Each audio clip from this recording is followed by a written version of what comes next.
In our Health Watch report, some doctors have advice on how you could stop the spread of COVID-19. Local 3's Connie Fellman has more. Hospitals are filling up, healthcare workers are nearing exhaustion, and we're heading into the holidays. It's easy to get overwhelmed and feel helpless.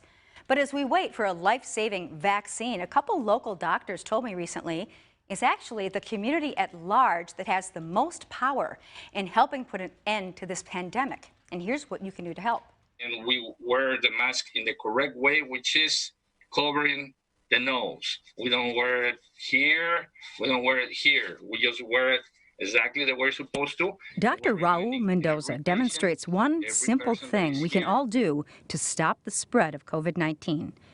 Mendoza and his colleague, Dr. Ronald Bino, are among the healthcare professionals fighting on the front lines to stop the spread of this pandemic. Concerned that our staffs would be overtaxed if we have both a very large flu influx as well as COVID at the same time. But even as the top talent in their field, these doctors say heading into the holiday season, they are not the ones who have the most power to stop this pandemic. It is entirely on us, in you that you're watching and that you are planning to have a big family gathering.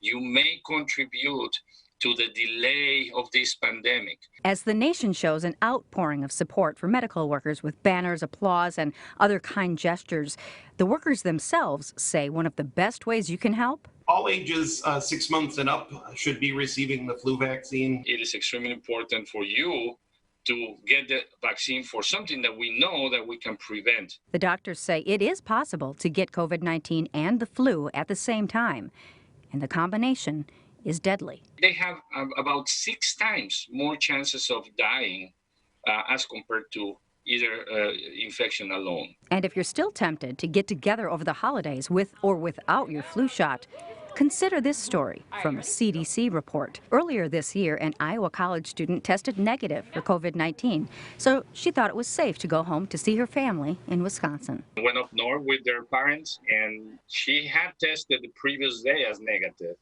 but she didn't know she was going to convert as positive the following day.